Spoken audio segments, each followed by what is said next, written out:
My name is Michael Kurth. I'm a economist, Ph.D. I'm a retired McNeese professor. Taught there for 30 years. I was given the title of Professor Emeritus.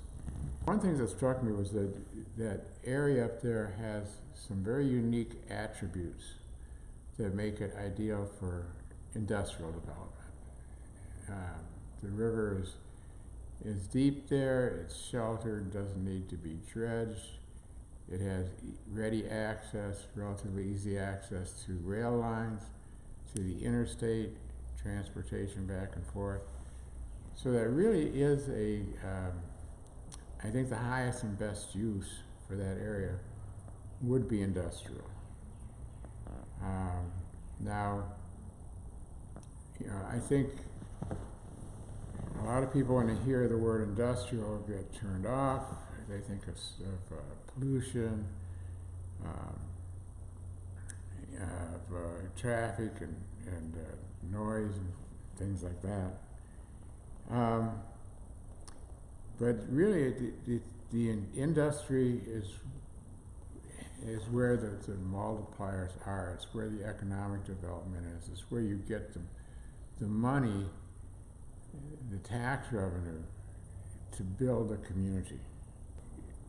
When we're talking about development in North Lake Charles, economic development requires primary sector and secondary sector businesses.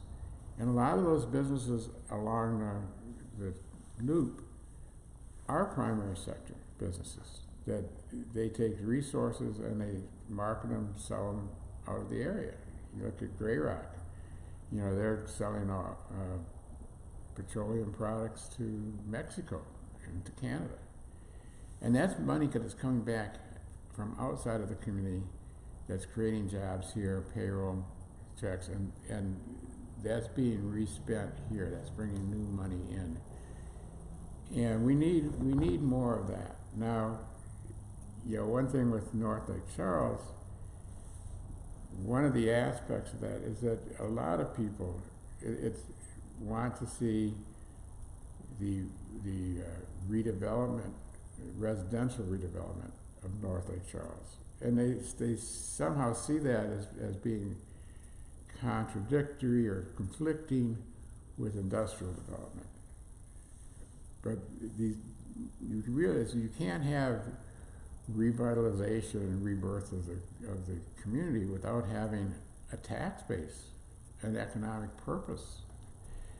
And that's why these two have to coexist. They have to work together.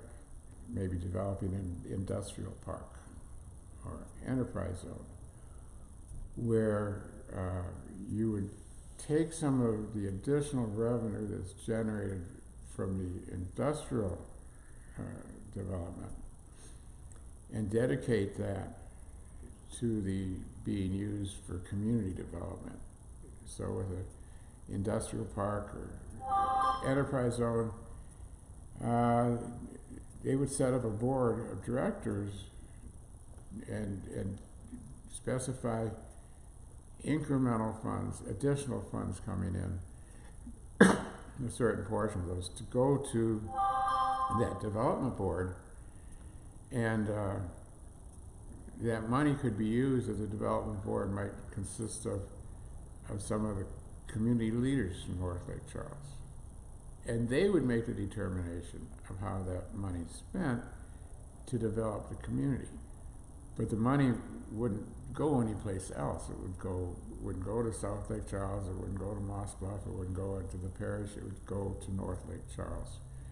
And that's one of the problems that North Lake Charles has right now, is that it's not economically feasible on its own, so it relies on funding from the city.